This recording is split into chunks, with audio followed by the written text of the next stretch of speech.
joining us from the Wells Fargo Center is Philadelphia's #1 hockey beat writer, Charlie O'Connor.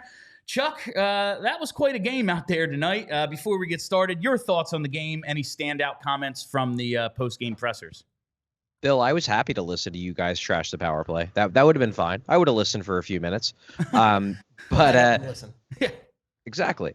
In any case, I think my evaluation of this game, and in no way, shape, or form am I letting the Flyers skaters off the hook for what happened in the third period.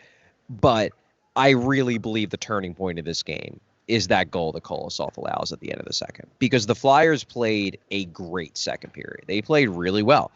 The Kings, I don't know if maybe people don't quite understand this. I certainly didn't communicate it on social media before the game. The LA Kings are a good team. They are not just are they playing well in the standings. Going into this game, they had the best 5-on-5 expected goals for percentage in the NHL. They were the best play driving team at 5-on-5 in the NHL thus far. Now, do I think they are actually the true talent best play driving 5-on-5 team? No, but that's what they've been through 30 or so games. So you're going up against a team that controls play at 5-on-5. That's their whole thing. And the basically entire second period, Flyers took it to them. The Flyers played as nearly as perfect of a second period as you can play against a team that loves to have the puck and attack the high danger areas and create quality chances. They played great. You're about to go in an intermission, up a goal, and then Kolsov reaches for a loose puck, completely whiffs on it, and they get an easy tap and goal as a result. You can't tell me that didn't deflate the team. None of the players are going to admit it. They're going to blame themselves for defensive breakdowns and whatever. John Tortorella, I thought it was notable that he straight up said, that's a real tough goal at the end of the second period. And I think everyone on some level knows that was the turning point of this game. But none of the players at least can say it because no one wants to throw the goalie under the bus. And it's not like they played well in the third. They could have just shaken it off and played a better third period, and that's totally fair. But the Kings are a really good team. The Flyers played them tough, especially in the second period. And I just feel like after you give up that kind of goal at the end of the second, it shouldn't have because the Flyers should be tougher mentally, but it just seemed like it broke them. And then once they give up the early goal in the third and then another goal, then it's over. Then they're cooked because then it just goes back to letting the Kings do what they've done all year, which is control play, dominate down low, dominate the high danger areas and create a ton of high danger chances. Like that's what they did in the third. The Flyers needed to be on their game for that not to happen. They were. Then all that hard work ends up being for naught because of a weak goal. And suddenly it just seemed like it broke them. That was my view of this game more than anything. Yeah. I think when you go goal by goal, it's like, okay, I blame the defense for this. I blame the goalie for this. I blame both for this. And then that one is just kind of a killer. Like that one is an absolute freaking killer. So Kolsov, I did think he made some big saves in this game, but it's just those, man, you have to have it plays. And we've talked about that with this team all season. Other than that play, what did you think of Kolsov? And do you think we could see Ivan Fedotov back in consideration at some point? Bill, I feel like you saying, how do I think Kolsov did other than that is kind of like the whole how was the play? Well, how was the play? Lincoln? Yeah, exactly. Like that's exactly what it was because that was the game. And he made some big saves in the first two periods before that play. Absolutely. That's one you need to have. It's the same. It's the goal that Ersson gave up last night was not nearly as bad, but it's a similar type of situation where Ersson gives up that goal to Patrick Kane after the Flyers tie. I don't care that it's Patrick Kane. He's a future Hall of Famer. You need that save. It's a stoppable shot. Your goalie needs to make that save, needs to keep it tied, needs to let the skaters still build off of the momentum they built for themselves. Same thing here. I don't care the other saves Kolsov made in this game. He needs to make that stop. He needs to let this team go into the third up a goal and having to be able to build on that the entire intermission. And he didn't. He didn't come through. And unlike the Ersson play, like that's a tough play. It's certainly a stoppable shot, but it's Patrick Kane coming down the wing with speed. Yeah, I can see it. This one was just a pure mistake by Kolsov. Like, yeah, it's Anze Kopitar, who's also probably going to be a Hall of Famer, but like it wasn't Anze Kopitar dangling his way through Aleksei Kolsov. This was a loose puck that Kolosov whiffed on, and then Kopitar has an easy goal. Like, yeah, I can't possibly separate the rest of Kolosov's game from that goal, because that goal ultimately was the game. Charlie, Michael Leighton did make 37 saves in that game 6. People forget. They do forget. I do want to look at some I wonder positives. why they forget. Yeah, I do want to look at some positives from tonight's game, because, again, through 38 and a half minutes, they were, I thought, the better team against a, if not cup contender, next tier down team at the very least. This Cates, Forster, Brink line, man, they have really got something going right now. We're all big fans of Tyson Forster. Noah Cates is still, what the hell are you, really? Do you think right now those three guys, and Cates and Forster specifically, is it sustainable, or is this just a hot streak for them? I don't know. I think, let me put it this way. I think the play driving is sustainable. Like, I believe that they can continue to carry play, because Noah Cates' his entire NHL career has been a play driver. Tyson Forster thus far also has been a play driver. And Bobby Brink, at the very least, I don't think is a dramatic liability in that area. So do I think they can continue to control play? Yeah. And as a third line, that probably is enough to be a quality third line. Are they going to keep scoring? I don't know. Maybe. Tyson Forrester's shown us in stretches during his NHL career that he can score.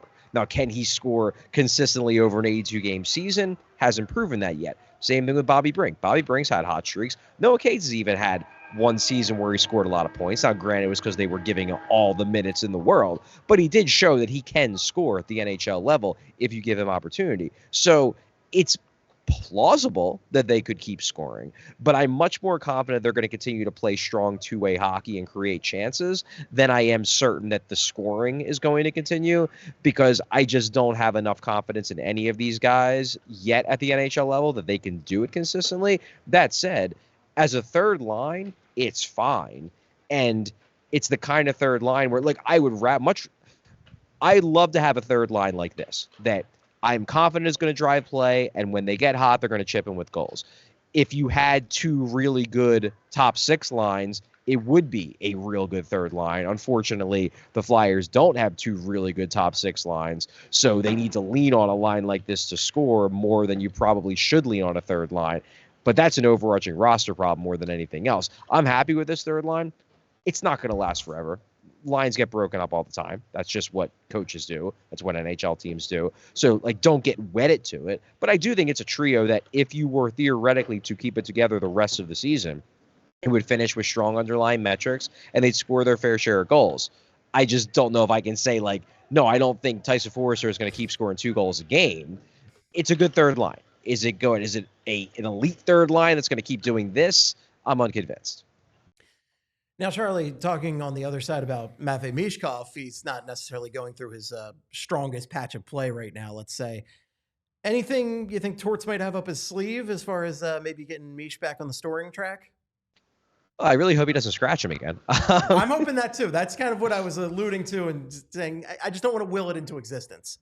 Well, I don't think that's going to happen, but again, it's John Tortorella. You never know. I didn't think Michkov had a bad game last night. I thought he made plays. The same thing in Minnesota. I thought he made plays. He was passing well. He was moving well. I thought tonight he didn't look good. I thought this was a game where he did not make nearly as much of an impact as a player with his talent level should. And it's a game where, you remember, he's 20 years old. He's still developing. They have played a lot of games. Maybe he's a little tired. I'm not going to kill him for it, but this was not a strong game by Matvei Michkov. I think he was -4 in the game. Not that I care that much about plus minus, but I know people do. It wasn't a great game for Michkov. I think I always look at plus minus in terms of outlier. Like, if you are so much better or so much worse than the guys on your roster, like if you're on a team that's -20 and you're -10, like, yeah, that makes sense. Like, but if it's a single game and you were -4, maybe none of them were your fault.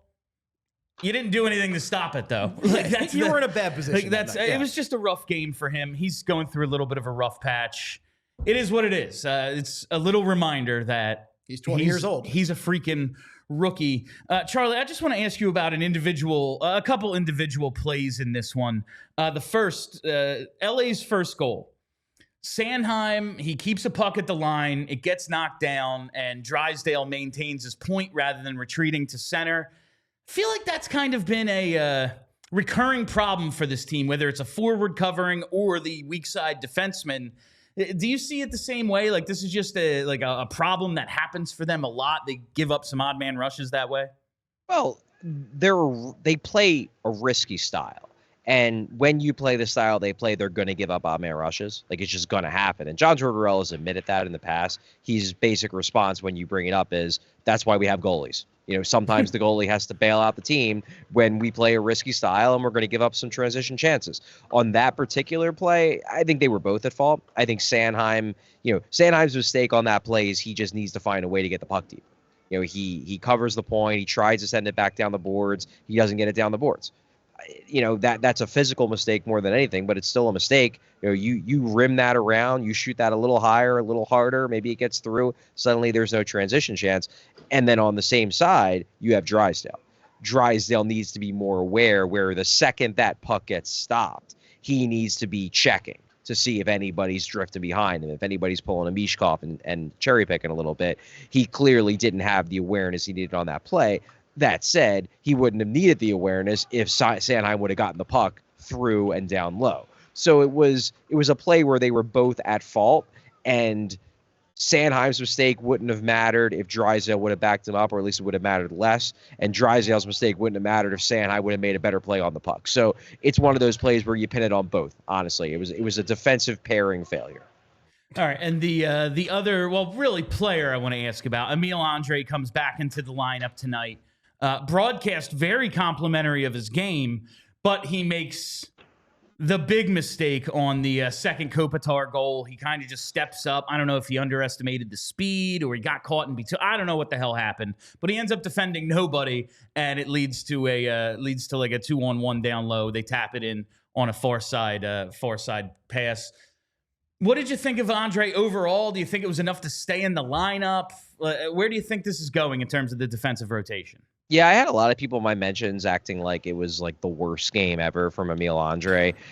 I really didn't think he was that bad. I thought he made some plays. I thought he did things with the puck. The one thing that looked rusty, or I don't even know if you want to put it on rust, maybe he was just bad at it in this game, was one-on-one rush coverage. He was struggling in that regard. Earlier on in the game, he got burnt by Hellenius, who's like a fourth liner, and he got bailed out by Kolsov. Kolsov made a big save, so everybody forgets it. But that happened. And then in the third period, he gets burned by Kopitar, and everybody remembers that one because they scored on it. So it wasn't the first time he got burned in transition, in one-on-one rush coverage. Look, the problem with Andrae, and this is always going to be an issue with him, I don't think he's going to get dramatically better in this area, is that he's a smallish defenseman who isn't an elite skater. He's not slow, but he's probably middle of the road. So he doesn't have the reach he can lean on in rush coverage, and he doesn't have the elite recovery speed that like a Sanheim can. So he's going to be a guy who can be exploited in that area. He has to, let's put it this way, he has just a lesser margin for error. He needs to be better in rush coverage technically than someone like Sanheim or someone like even Drysdale, because Drysdale's an elite skater. He's smallish, but he's an elite skater. They can give up a little bit and still recover. Andrae needs to be closer to perfect to not let that happen.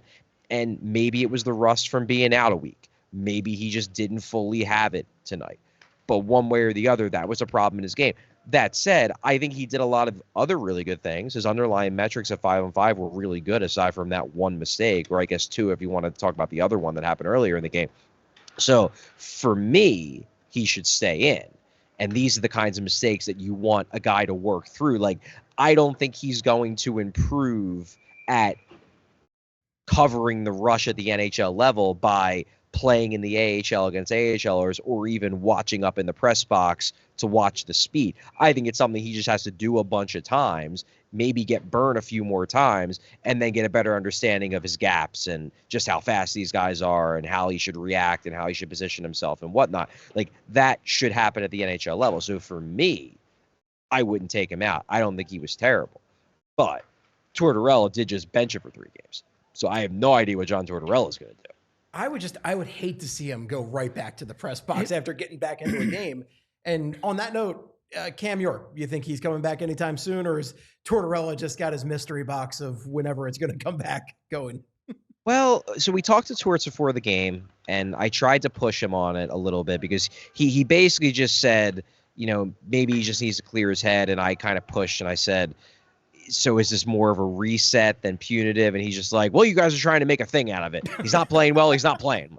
Okay, John, cool. But yeah, if it's just a reset, then probably you only want to give him the one game. Also, he's one of their better players. So even when he's not playing well, you probably want to get him back in and just hope he can figure it out on the fly. And this is going to go into the story I'm writing on tonight's game. The problem with scratching York, and we talked about it on Postgame last night. I didn't have a problem with them scratching York. He had a real bad game last night. He wasn't good in Minnesota. And Tortorella straight up said today he hasn't been all that great since he's come back from the injury. I think he's bottomed out over these last couple of games. So, hey, maybe you give him a chance to reset mentally and it fixes it. I get it. The problem is if you pull York out of this lineup, suddenly the rest of the blue line core makes zero sense in terms of roles and in terms of partners. It's just like you have Sanheim, Drysdale. Okay, so you've got Sanheim's gotten better defensively, but he's not like this big physical defensive guy. You've got Drysdale, who they ideally would want on a third pair. Now you're playing him in at least top four, if not first pair minutes, and expecting him to hold up against top competition. I don't think he's ready for that. Then you've got Sealer, Risto. Like, yeah, they're going to be physical and defend well down low, but they're not puck movers. So then you got your other top four pair, can't move the puck. Then you've got Andrae Zamula as your third pair. Andre's coming off a scratch. Zamula is Zamula. He is what he is. I don't see how any of these pairs on paper are going to work well, and they didn't tonight. Even though York isn't playing well, if you put York back in, suddenly Sanheim has a partner that makes sense. Suddenly you could put Andrae back with Risto, and that pair has worked. Then you can use Drysdale in the third pair sheltered role that he probably should be playing right now as he's trying to improve his game, because his game is very much a work in progress. Then the D pairs make sense. The D pairs tonight don't make sense. And the reason why they didn't is because Cam York was out of the D pairs. And suddenly everyone has to play a spot higher than they should, and it's a mess. All right, Chuck, before you get to writing that story, let's get to 3 stars. Time for Charlie O'Connor's 3 stars of the game. Kick it off with star number 3. Yeah, I'll throw this to a flyer. I'll give this to Tyson Forrester. 3-point game, 2 goals. It's nice to see him back, and it's nice to get some, I wouldn't say confirmation because things can change real quick. 3 days ago, I thought the Flyers were playing really well. Now they're not playing well at all. So things change quick in the NHL, especially when you cover the Philadelphia Flyers. But Tyson Forrester looks like he's turned his season around. I don't know what his end statistics are going to be, but it looks like he is having, at the very least, a solid sophomore season, which we certainly could not have said a month ago when he was one of the team's biggest disappointments. Strong game for him overall. He's been a key cog on that really good third line with Noah Cates and Bobby Brink. For that reason, he's my 3rd star. Hit us with star number 2. Yeah, star number 2, I'm going to go with Kevin Fiala. He scores the first goal. He gets the late goal, which, whatever. That's a garbage time goal. Who cares? But I thought he was strong all game. This LA team is interesting because they're not a team that is filled with superstars. Like Anze Kopitar is a Hall of Famer. He's also 37 years old. They are, in a way, kind of like the team that I think the Flyers would like to be, except the Kings haven't won anything either, so like people aren't going to love me saying that, but like the Kings drive play, they come at you in waves, they check well, they have really strong structure. Kevin Fiala is one of the game breakers that they have. He's one of the guys that can make plays out of nowhere. He has that kind of skill and skating ability. He did tonight. 2-goal game. This is the year, Charlie. They're lined up with Edmonton in the playoffs again. This is the year. 4 times Ayo. the charm. All right, Ayo. star number 1. Yeah, it's the ageless wonder, Anze Kopitar. Unbelievable. 2 goals. Like, how is this guy still this good? He's 37. It's like him and Giroux, totally different styles, but it's kind of similar where you're just like, how are they still, point per game, near point per game guys? They both are. Kopitar, for a few years, it looked like he was kind of dipping. He's probably just a middle six center. He can gracefully age the rest of his career. This year, he's over a point per game. He looks great. He's been, star level Anze Kopitar, and he was star level Anze Kopitar tonight. And if you would have told me watching this game that he's 29, I'd have been like, yeah, that tracks. That's about what he looks like. Dude's 37 years old, and he's still killing it. First star of the game. Easy pick, Anze Kopitar. All right, Charlie, thank you for joining us tonight. Charlie will be with us live for tomorrow's show from the Reading Terminal Market, so make sure you tune in for that. Different start time tomorrow. Is it 3:15, Bryn? Yeah, 3:15. So join us for that. Charlie and I will be there. All right, Chuck, get your story done, and then I'll see you tomorrow. See you guys.